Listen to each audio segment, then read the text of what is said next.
Hello students, Namaste. How are you? Hoping all of you doing good and enjoying online classes. Then today we are in the next chapter or a new chapter. Under part B we have a fifth chapter today, that is human capital formation in India. So under part B 4 chapters are over, but you may knew that first 2 chapters were removed from the syllabus this year during the time of online interaction. I will tell which chapters are removed from the from part B in this year. So now we have in the 5th chapter, that is human capital formation in India. In previous classes we saw the chapter of poverty and also question bank discussion we completed. So we are moving on new chapter, human capital formation in India. So part B alli 5th chapter ನೋಡ್ತಾ ಇದ್ದೇವೆ, human capital formation in India. ಬಂಡವಾಳ ಸಂಚಯನ, ಭಾರತದಲ್ಲಿ ಬಂಡವಾಳ ಸಂಚಯನ ಅಂತ ಹೇಳುವಂಥದ್ದು, human capital formation in India. So new chapter. In this chapter we are going to study the meaning of human capital as well as meaning of human capital formation, then sources of human capital, then the relationship between human capital and economic growth, then about the status of women's education, then a role of education and some educational and health organizations set up by the government. So these are some of the concepts that we are going to learn in this chapter. So ಈ 5th chapter human capital formation, ಇಲ್ಲಿ ಇದಿಷ್ಟು concept ನೋಡಲಿಕ್ಕಿದೆ. Human ಕ್ಯಾಪಿಟಲ್ನ meaning, ಬಂಡವಾಳ ಸಂಚಯನ ಅಂತ ಹೇಳಿದರೆ ಏನು, then human capital formation ಅಂತ ಹೇಳಿದರೆ ಏನು, ನೆಕ್ಸ್ಟ್ ಹ್ಯೂಮನ್ ಕ್ಯಾಪಿಟಲಿನ ಸೋರ್ಸಸ್ ಮೂಲಗಳು ಯಾವುದೆಲ್ಲ, ಹ್ಯೂಮನ್ ಕ್ಯಾಪಿಟಲ್ ಮತ್ತು ಇಕನಾಮಿಕ್ ಗ್ರೋತ್ ಅದರ ನಡುವಿನ ರಿಲೇಷನ್ಶಿಪ್ ಏನು, ದೆನ್ ವಿಮೆನ್ಸ್ ಸ್ಟೇಟಸ್, ಇಂಡಿಯಾದಲ್ಲಿ ಸ್ಟೇಟಸ್ ಆಫ್ ವಿಮೆನ್ಸ್ ಎಜುಕೇಷನ್ ಯಾವ ಥರ ಇದೆ, ನೆಕ್ಸ್ಟ್ ರೋಲ್ ಆಫ್ ಎಜುಕೇಷನ್, ಇಲ್ಲಿ ಶಿಕ್ಷಣದ ಮಹತ್ವ ಏನು, ಅದೇ ಥರ or institutions or organisations related to education and health set up by the government. ಇಲ್ಲಿ ಎಜುಕೇಷನ್ ಮತ್ತು ಹೆಲ್ತಿಗೆ ಸಂಬಂಧಪಟ್ಟ ಹಾಗೆ ಗೌರ್ಮೆಂಟ್ ಸೆಟಪ್ ಅಥವಾ ಲಾಂಚ್ ಮಾಡಿರುವಂಥ ಆರ್ಗನೈಸೇಷನ್ಸ್ ಯಾವುದೆಲ್ಲ, ಇದಿಷ್ಟು ಕಾನ್ಸೆಪ್ಟ್ ನಾವು ಈ ಚಾಪ್ಟರಲ್ಲಿ ನೋಡಲಿಕ್ಕೆ ಇರುವಂಥದ್ದು. So let's move on the new chapter, that is human capital formation. So coming to the chapter, here one of the important factors that has made a great difference in the evolution of mankind or human being is the storage and transfer of knowledge. But as time passed on, it was found that some proper training and skills are needed to do things very efficiently and effectively. The skills of an educated person is more than that of an uneducated person. So expansion of educational opportunities accelerates economic growth or development of a country. So ಇಲ್ಲಿ introductory ಪಾರ್ಟಲ್ಲಿ ಹೇಳುವುದಾದರೆ, ಇಲ್ಲಿ in the evolution of mankind or human being, ಇಲ್ಲಿ ಮನುಷ್ಯನ ಇವೆಲ್ಯೂಷನ್ ಆಗುವಂಥ ಟೈಮಲ್ಲಿ ಉಳಿದ ಪ್ರಾಣಿಗಳಿಗಿಂತ ಇರಬಹುದು, ಮನುಷ್ಯನನ್ನು ಭಿನ್ನವಾಗಿ ಮಾಡಿದಂಥದ್ದು ಅವನ storage and transfer of knowledge. ಇಲ್ಲಿ ಜ್ಞಾನವನ್ನು ಸ್ಟೋರ್ ಮಾಡಿಟ್ಕೊಳ್ಳುವಂಥದ್ದು ಮತ್ತು ಅದನ್ನು ಇನ್ನೊಬ್ಬರಿಗೆ ಟ್ರಾನ್ಸ್ಫರ್ ಮಾಡುವಂಥ ಹ್ಯೂಮನ್ ಬೀಯಿಂಗ್ನ ಕೆಪಾಸಿಟಿ ಅವನನ್ನು ಉಳಿದ ಪ್ರಾಣಿಗಳಿಗಿಂತ ಸ್ವಲ್ಪ ಭಿನ್ನವಾಗಿ ತೋರಿಸಿದಂಥದ್ದು. So after some time or as time passed on, it was found that better training and skills are essential to do things very effectively and efficiently. ಕೇವಲ ನಾಲೆಜ್ ಇದ್ದರೆ ಸಾಕಾಗುವುದಿಲ್ಲ. ಸೊ ಆ ನಾಲೆಜನ್ನು transfer ಅಥವಾ expose ಮಾಡಬೇಕಾದ್ರೆ ಬೆಟರ್ ಸ್ಕಿಲ್ ಮತ್ತು ಟ್ರೈನಿಂಗಿನ ಅವಶ್ಯಕತೆ ಇದೆ ಅಂತ ಹೇಳುವ ವಿಷಯ ನೆಕ್ಸ್ಟ್ ಆಸ್ ಟೈಮ್ ಪಾಸ್ ಆದ ಹಾಗೆ ಗೊತ್ತಾದಂಥದ್ದು. Here the skill of an educated person is more than that of an uneducated person. ಇಲ್ಲಿ ಸಾಮಾನ್ಯವಾಗಿ ಹೇಳುವುದಾದರೆ ಎಜುಕೇಟೆಡ್ ವಿದ್ಯಾವಂತ ವ್ಯಕ್ತಿಯ ಸ್ಕಿಲ್ ಅನ್ಎಜುಕೇಟೆಡ್ ಪರ್ಸನಿನ ಸ್ಕಿಲ್ಗಿಂತ ಸ್ವಲ್ಪ ಒಳ್ಳೆಯದಿರುತ್ತದೆ ಅಥವಾ ಸ್ವಲ್ಪ ಜಾಸ್ತಿ ಇರುತ್ತದೆ ಅಂತ ಹೇಳುವಂಥದ್ದು. Here the expansion of educational opportunity is essential or important for the development or growth of a country. ಇಲ್ಲಿ educational opportunities, expansion of educational opportunities, ಶಿಕ್ಷಣದ ಆಪರ್ಚುನಿಟಿಯನ್ನು ಹೆಚ್ಚು ಮಾಡ್ತಾ ಹೋಗುವಂಥದ್ದು ಇದು ಒಂದು ದೇಶದ ಬೆಳವಣಿಗೆಗೆ ಮತ್ತು ಅಭಿವೃದ್ಧಿಗೆ ತುಂಬ ಎಸೆನ್ಷಿಯಲ್ ಆಗಿ ಬೇಕಾಗಿರುವಂಥದ್ದು ಅಂತ ಹೇಳುವಂಥದ್ದು. Means education along with better skills and training R essential for the development and growth of a country as well as for the development of a person. ಇಲ್ಲಿ ಸಿಂಪಲ್ ಆಗಿ ಹೇಳುವುದಾದರೆ ಎಜುಕೇಷನ್ ಜೊತೆಗೆ ಒಳ್ಳೆಯ ಸ್ಕಿಲ್ ಮತ್ತು training ಇದು ಒಬ್ಬ ವ್ಯಕ್ತಿಯ ಬೆಳವಣಿಗೆಗೆ ಇಂಪಾರ್ಟೆಂಟ್ ಆಗಿಬೇಕು, ಜೊತೆಗೆ ಒಂದು ದೇಶದ ಅಭಿವೃದ್ಧಿಗೆ ಕೂಡ ಎಸೆನ್ಷಿಯಲ್ ಆಗಿ ಬರುವಂಥದ್ದು. Then what is human capital when this concept of human capital has begun. ಹಾಗಾದರೆ ಇಲ್ಲಿ ಹ್ಯೂಮನ್ ಕ್ಯಾಪಿಟಲ್ ಮಾನವ ಬಂಡವಾಳ ಅಂತ ಹೇಳಿದರೆ ಏನು? ಸೊ ಈ ಕಾನ್ಸೆಪ್ಟ್ ಯಾವಾಗದಿಂದ ಇಂಟ್ರೊಡ್ಯೂಸ್ ಆದಂಥದ್ದು? So it is said that when or it is said that in 1954 when A.W. Lewis published his book namely Economic Development with Unlimited Supplies of Labor, the concept of human capital have begun. ಇಲ್ಲಿ ಯಾವಾಗ ಈ concept introduce ಆಯಿತು human capital ಅಂತ ಹೇಳುವಂಥದ್ದು ಕೇಳಿದರೆ in 1954 ಅಲ್ಲಿ A.W. Lewis ಒಂದು ಬುಕ್ಕನ್ನು ಪಬ್ಲಿಷ್ ಮಾಡುತ್ತಾನೆ, that is Economic Development with Unlimited Supplies of Labor. The book of A.W. Lewis, in that book he mentioned this concept that is human capital. ಆ ಬುಕ್ಕಲ್ಲಿ ಅವನು ಹ್ಯೂಮನ್ ಕ್ಯಾಪಿಟಲ್ ಅಂತ ಹೇಳುವ ಕಾನ್ಸೆಪ್ಟನ್ನು ಮೆನ್ಷನ್ ಮಾಡಿದ್ದ. So after publishing of Lewis book that is economic development with unlimited supplies of labour in 1954 the concept of human capital have begun. ಇಲ್ಲಿ human capital ಅಂತ ಹೇಳುವ ಕಾನ್ಸೆಪ್ಟ್ ಇಂಟ್ರೊಡ್ಯೂಸ್ ಆದಂಥದ್ದು 1954 ಅಲ್ಲಿ A.W. ಲೂಯಿಸ್ ಅವನ ಬುಕ್ಕನ್ನು ಪಬ್ಲಿಷ್ ಮಾಡಿದ ನಂತರ. ಅಲ್ಲಿಯವರೆಗೆ ಹ್ಯೂಮನ್ ಕ್ಯಾಪಿಟಲ್ನ ಇಂಪಾರ್ಟೆನ್ಸ್ ಅಷ್ಟು ಇಲ್ಲದಂಥದ್ದು. ಸೊ ಆ ಬುಕ್ ಯಾವಾಗ ಪಬ್ಲಿಷ್ ಆಯಿತಾ ಅಲ್ಲಿಂದ ಈ ಹ್ಯೂಮನ್ ಕ್ಯಾಪಿಟಲ್ ಅಂತ ಹೇಳುವ ಕಾನ್ಸೆಪ್ಟ್ ಇಂಪಾರ್ಟೆನ್ಸನ್ನು ತಗೊಂಡಂಥದ್ದು. Then what is human capital, ಮಾನವ ಬಂಡವಾಳ ಅಂತ ಹೇಳಿದರೆ ಏನು?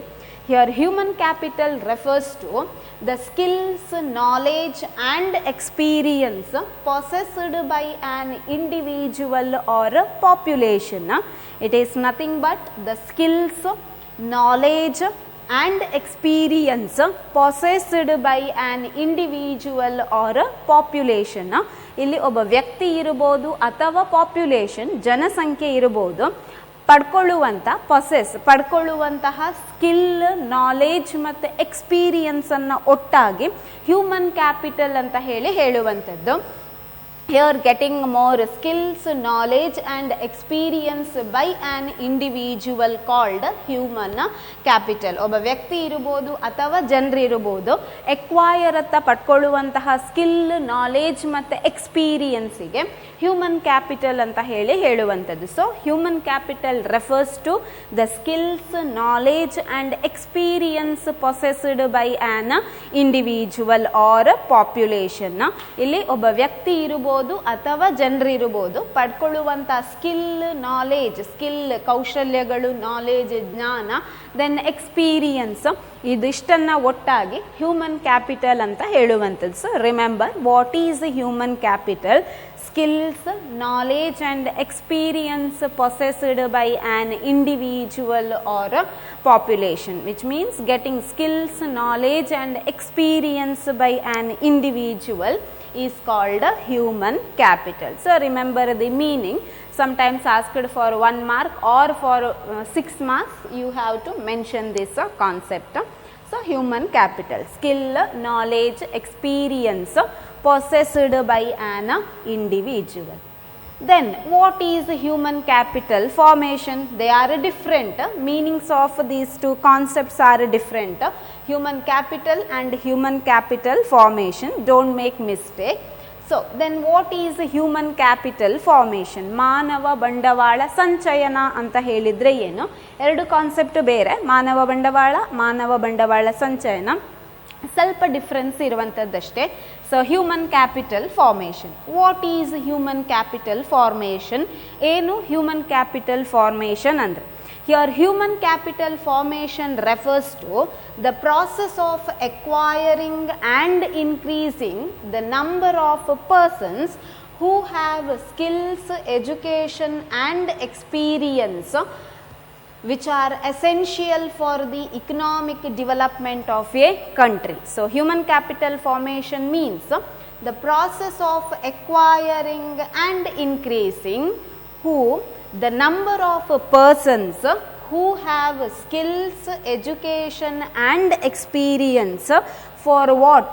Which are essential for the economic development of a country, which means for the development of a country, increasing the number of skilled, educated and experienced person in a country called human capital formation. ಇಲ್ಲಿ human capital formation ಹೇಳಿದರೆ, for the development of A country, ಒಂದು ದೇಶದ ಆರ್ಥಿಕ ಬೆಳವಣಿಗೆಗೆ ಬೇಕಾಗುವಂತಹ skilled ಅಂದರೆ skill, education ಮತ್ತು ಎಕ್ಸ್ಪೀರಿಯನ್ಸನ್ನು ಹೊಂದಿರುವಂಥ ಜನರ ಸಂಖ್ಯೆಯನ್ನು ಹೆಚ್ಚುಗೊಳಿಸುವಂತಹ ಪ್ರಾಸೆಸ್ಸಿಗೆ ಅಥವಾ ವ್ಯವಸ್ಥೆಗೆ ಹ್ಯೂಮನ್ ಕ್ಯಾಪಿಟಲ್ ಫಾರ್ಮೇಷನ್ ಅಂತ ಹೇಳುವಂಥದ್ದು. ಅಂದರೆ ಒಂದು ದೇಶದ ಆರ್ಥಿಕ ಬೆಳವಣಿಗೆಗೆ ಬೇಕಾಗುವಂತಹ ಸ್ಕಿಲ್ಡ್, ಕೌಶಲ್ಯವನ್ನು ಹೊಂದಿರುವ, ದೆನ್ ಎಜುಕೇಟೆಡ್, ಎಜುಕೇಷನನ್ನು ಪಡೆದಿರುವಂಥ, ದೆನ್ ಎಕ್ಸ್ಪೀರಿಯನ್ಸನ್ನು ಹೊಂದಿರುವಂಥ ಜನರ ಸಂಖ್ಯೆಯನ್ನು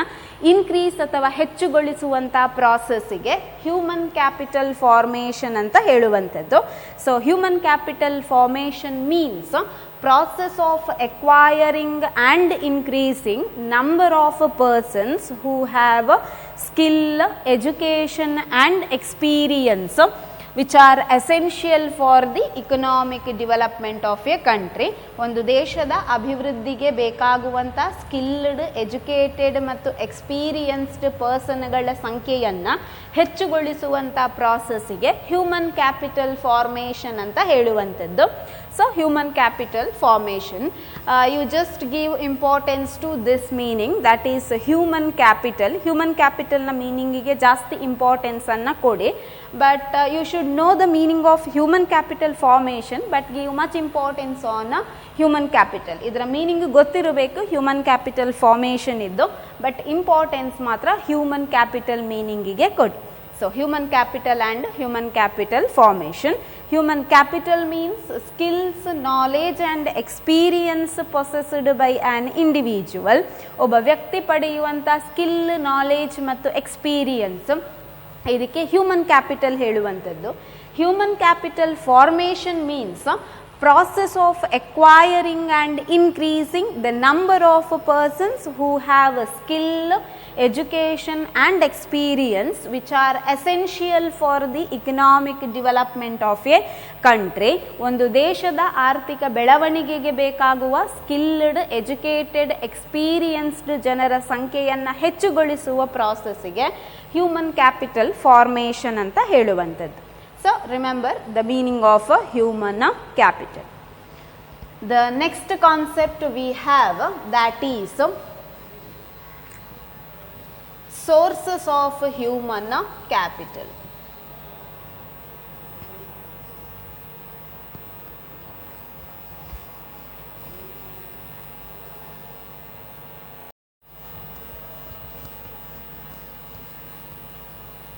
Next concept we have, that is sources of human capital.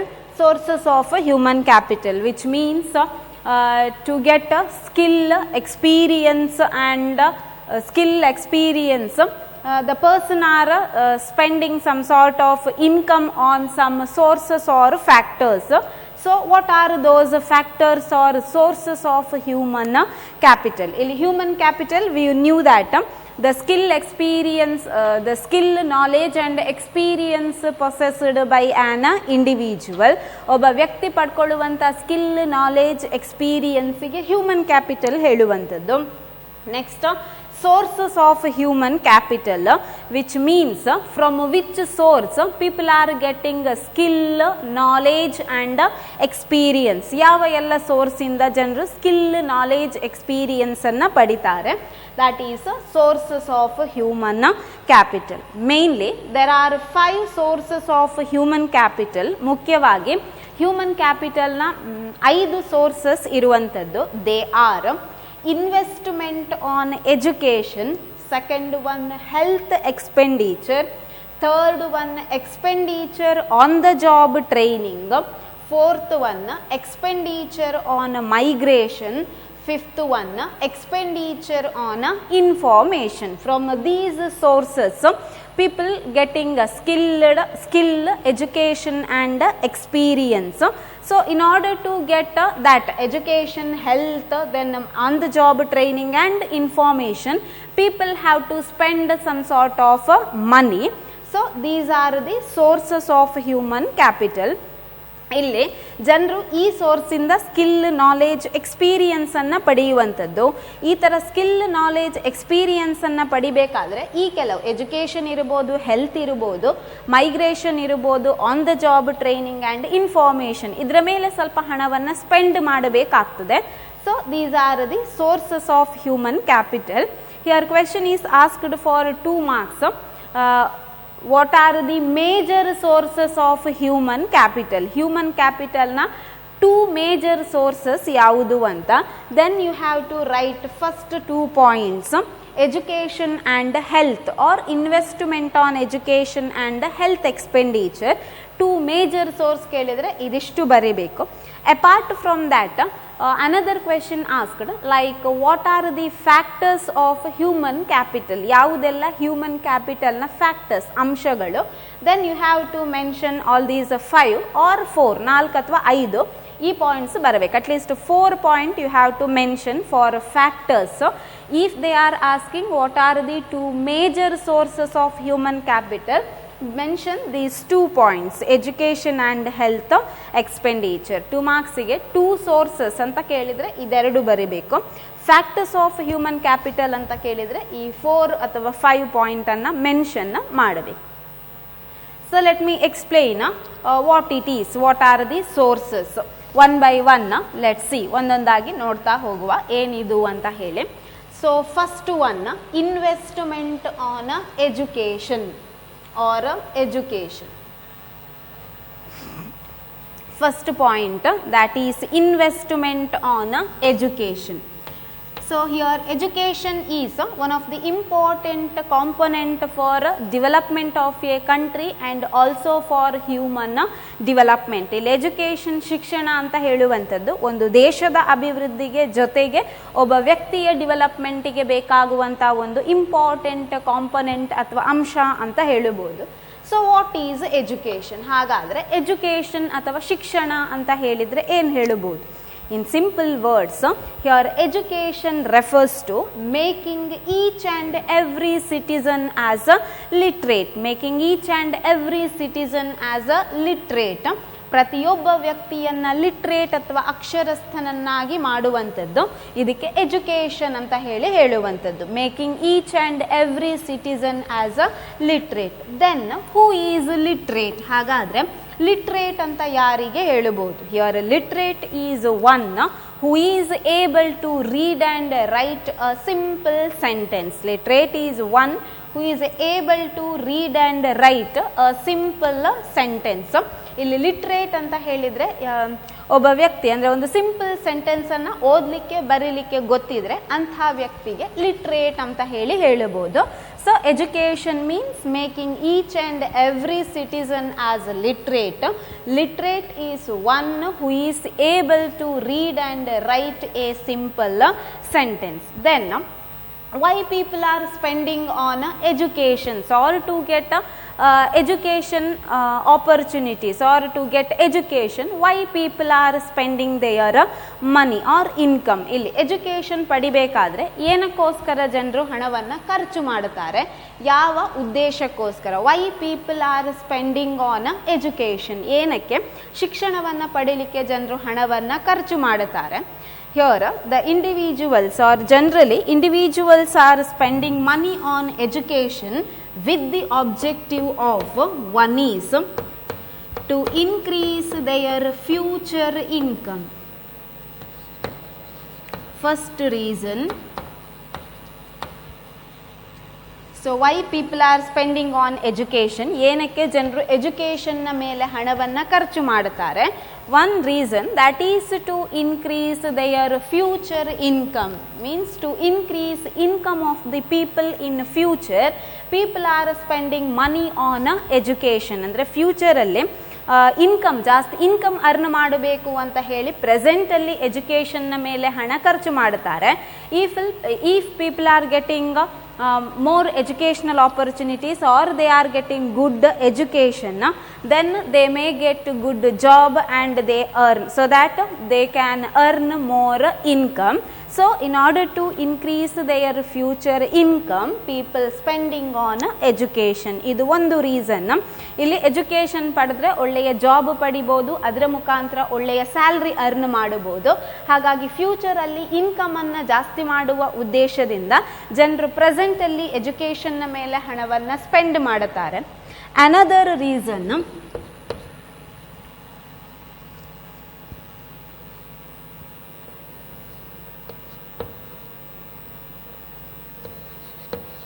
to get job opportunities. Already I mentioned, to get a better job or employment opportunities. With a good education, people may get better job or employment opportunities. So in order to get a good job or better employment opportunities, at present here people are spending more income on their education. ಇಲ್ಲಿ to get job opportunities, ಒಳ್ಳೆಯ ಉದ್ಯೋಗಾವಕಾಶಗಳನ್ನು ಪಡಿಲಿಕ್ಕೆ ಎಜುಕೇಷನ್ನ ಮೇಲೆ ಜನರು ಹಣವನ್ನು ಖರ್ಚು ಮಾಡುತ್ತಾರೆ.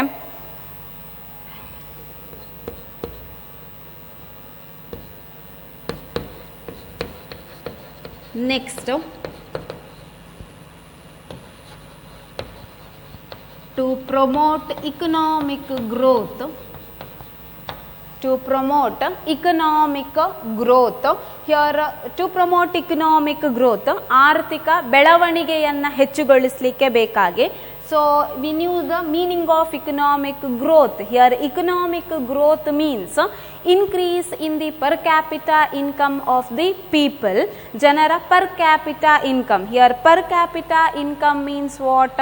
Average income of an individual. ಒಬ್ಬ ವ್ಯಕ್ತಿಯ ಆವರೇಜ್ ಇನ್ಕಮಿಗೆ ಪರ್ ಕ್ಯಾಪಿಟಾ ಇನ್ಕಮ್ ಅಂತ ಹೇಳುವಂಥದ್ದು. Economic growth means increase in the per capita income of the people. ಜನರ ಪರ್ ಕ್ಯಾಪಿಟಾ ಇನ್ಕಮ್ ಹೆಚ್ಚಾಗುವುದಕ್ಕೆ ಇಕನಾಮಿಕ್ ಗ್ರೋತ್ ಅಂತ ಹೇಳುವಂಥದ್ದು. ಇಲ್ಲಿ ಜನರ ಇನ್ಕಮ್ ಹೆಚ್ಚಾಗ್ತಾ ಹೋದ ಹಾಗೆ ಇಕನಾಮಿಕ್ ಗ್ರೋತ್ ಜಾಸ್ತಿ ಆಗ್ತದೆ, ಒಂದು ದೇಶದ ಬೆಳವಣಿಗೆ ಜಾಸ್ತಿ ಆಗ್ತದೆ.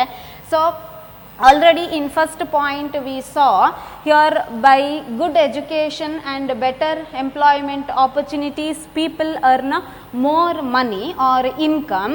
When income of a people increases, economic growth of a country improves. So to promote economic growth, people spending on education. ಇಲ್ಲಿ ಇನ್ನೊಂದು ರೀಸನ್, ಪೀಪಲ್ ಏನಕ್ಕೆ ಹಣ ಸ್ಪೆಂಡ್ ಮಾಡ್ತಾರೆ ಎಜುಕೇಷನ್ನ ಮೇಲೆ ಅಂತ, ಪ್ರಮೋಟ್ ಇಕನಾಮಿಕ್ ಗ್ರೋತ್, ಆರ್ಥಿಕ ಬೆಳವಣಿಗೆಗೆ. Here economic growth means increase in per capita income. ಜನರ ಇನ್ಕಮ್ ಅನ್ನು ಹೆಚ್ಚುಗೊಳಿಸುವ ಪ್ರಾಸೆಸ್ಗೆ ಇಕನಾಮಿಕ್ ಗ್ರೋತ್ ಅಂತ ಹೇಳುವಂಥದ್ದು. ಸೊ ಇಲ್ಲಿ ಜನರು ಒಳ್ಳೆಯ ಜಾಬ್ ಪಡೆದು ಇನ್ಕಮ್ ಅನ್ನು ಜಾಸ್ತಿ ಅರ್ನ್ ಮಾಡಿದರೆ ಆಟೋಮ್ಯಾಟಿಕ್ ಆಗಿ ಇಕನಾಮಿಕ್ ಗ್ರೋತ್ ಅಲ್ಲಿ ಇಂಪ್ರೂವ್ ಆಗ್ತದೆ. ಸೊ ಹಾಗಾಗಿ to promote economic growth, people spending on education, ಶಿಕ್ಷಣದ ಮೇಲೆ ಹಣ ಖರ್ಚು ಮಾಡುತ್ತಾರೆ ಇಕನಾಮಿಕ್ ಗ್ರೋತಿಗೋಸ್ಕರ. Next, to get better skills and training.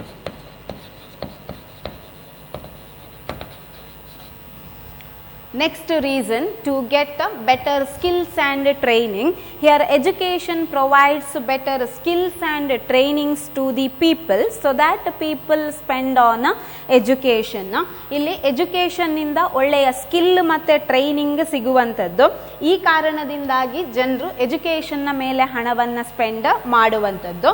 So these are several reasons why people spending more on education. ಏನಕ್ಕೋಸ್ಕರ ಎಜುಕೇಷನ್ನ ಮೇಲೆ ಹಣವನ್ನು ಜನರು ಜಾಸ್ತಿ ಖರ್ಚು ಮಾಡುತ್ತಾರೆ. ಇದು ಕೆಲವು reason. First one is to increase future income. ಜನರ ಇನ್ಕಮನ್ನು ಹೆಚ್ಚುಗೊಳಿಸಲಿಕ್ಕೆ ಬೇಕಾಗಿ. Next to get job opportunities, ಒಳ್ಳೆಯ ಉದ್ಯೋಗಾವಕಾಶಗಳನ್ನು ಪಡೀಲಿಕ್ಕೆ. Next to promote economic growth, ಆರ್ಥಿಕ ಬೆಳವಣಿಗೆಯನ್ನು ಹೆಚ್ಚುಗೊಳಿಸಲಿಕ್ಕೆ. Next to get better skills and training, ಒಳ್ಳೆಯ ಸ್ಕಿಲ್ ಮತ್ತು ಟ್ರೈನಿಂಗನ್ನು ಎಜುಕೇಷನ್ ಕೊಡುತ್ತದೆ. ಇದಕ್ಕೋಸ್ಕರ ಎಜುಕೇಷನ್ನ ಮೇಲೆ ಪೀಪಲ್ ಮನಿ ಸ್ಪೆಂಡ್ ಮಾಡುವಂಥದ್ದು. So this much is related to investment on education. Here education is one of the important component of human development and also development of a nation. Here education means making each and every citizen as a literate, and literate is one who is able to read and write a simple sentence. Usually individuals or people spend money on education with the objective of to increase future income, to get job opportunities, then to promote economic growth and to get better skills and trainings. Hence education is very essential or important component for the development or progress of a country. So ಇದಿಷ್ಟು investment on ಎಜುಕೇಷನ್ನ ಬಗ್ಗೆ. ಇಲ್ಲಿ ಶಿಕ್ಷಣ ಅಂತ ಹೇಳುವಂಥದ್ದು ಒಂದು ದೇಶದ ಜೊತೆಗೆ ಒಬ್ಬ ವ್ಯಕ್ತಿಯ ಬೆಳವಣಿಗೆಗೆ ಇಂಪಾರ್ಟೆಂಟ್ ಆಗಿ ಬೇಕಾಗಿರುವಂಥದ್ದು. ನೆಕ್ಸ್ಟ್ ಇಲ್ಲಿ ಎಜುಕೇಷನ್ ಅಂತ ಹೇಳಿದರೆ ಪ್ರತಿಯೊಬ್ಬ ವ್ಯಕ್ತಿಯನ್ನು ಲಿಟ್ರೇಟ್ ಅನ್ನಾಗಿ ಮಾಡುವಂಥದ್ದು. ಇಲ್ಲಿ ಲಿಟ್ರೇಟ್ ಅಂತ ಹೇಳಿದರೆ ಒಬ್ಬ ವ್ಯಕ್ತಿ ಯಾರು ಓದಲಿಕ್ಕೆ ಬರೀಲಿಕ್ಕೆ ಆಗ್ತದೆ, ಅಂದರೆ ಒಂದು ಸಿಂಪಲ್ ಸೆಂಟೆನ್ಸನ್ನು ಓದಲಿಕ್ಕೆ ಬರೀಲಿಕ್ಕೆ ಆಗ್ತದೆ ಅಂತ ಆದರೆ ಆ ವ್ಯಕ್ತಿಗೆ ಲಿಟ್ರೇಟ್ ಅಂತ ಹೇಳುವಂಥದ್ದು. ನೆಕ್ಸ್ಟ್ ಜನರು ಇಲ್ಲಿ ಎಜುಕೇಷನ್ನ ಮೇಲೆ ಹಣವನ್ನು ಖರ್ಚು ಮಾಡುತ್ತಾರೆ. ಏನಕ್ಕೆ ಕೇಳಿದರೆ ಒಂದು ಫ್ಯೂಚರಲ್ಲಿ ಅವರ ಇನ್ಕಮನ್ನು ಹೆಚ್ಚುಗೊಳಿಸ್ಬೋದು ಅಂತ ಹೇಳುವ ಉದ್ದೇಶದಿಂದ, ಇನ್ನೊಂದು ಒಳ್ಳೆಯ ಜಾಬ್ ಆಪರ್ಚುನಿಟೀಸ್ ಅನ್ನು ಪಡಿಬೋದು ಅಂತ ಹೇಳುವ ಕಾರಣದಿಂದ. Next to get better skills and training, ಒಳ್ಳೆಯ ಸ್ಕಿಲ್ ಮತ್ತು ಟ್ರೈನಿಂಗ್ ಅನ್ನು ಎಜುಕೇಷನ್ ಕೊಡುತ್ತದೆ ಆ ರೀಸನಿಗೆ. Next to promote economic growth, ಆರ್ಥಿಕ ಬೆಳವಣಿಗೆಗೆ ಬೇಕಾಗಿ ಜನರು ಇಲ್ಲಿ ಹಣವನ್ನು ಖರ್ಚು ಮಾಡುತ್ತಾರೆ ಎಜುಕೇಷನ್ನ ಮೇಲೆ. So investment on education. Here one question asked for 2 marks. Why people spending money on education, ಶಿಕ್ಷಣದ ಮೇಲೆ ಜನರು ಏನಕ್ಕೆ ಹಣವನ್ನು ಖರ್ಚು ಮಾಡ್ತಾರೆ, or what are the reasons of spending money on education, somewhat ಆ ಥರ ಬರುತ್ತದೆ. Asked for 2 marks. Have to mention these 4 points, or there are some other reasons also, you can add that one also. ಬೇರೆ ಕೆಲವು reason ಇರುತ್ತದೆ. So ಇಲ್ಲಿ ನಮಗೆ mention ಮಾಡಿರುವಂಥದ್ದು 4 reasons. ಆ ರೀಸನ್ಗಳನ್ನು ಮೆನ್ಷನ್ ಮಾಡಿದರೆ ಆಯಿತು. But it is 2 marks question, you have to mention 4 points. ಇಲ್ಲಿ 2 marks ಕ್ವೆಶ್ಚನ್ದಾಗಿರುವ ಕಾರಣ ಈ 4 ಪಾಯಿಂಟನ್ನು ನೀವು ಬರಿಬೇಕಾಗ್ತದೆ.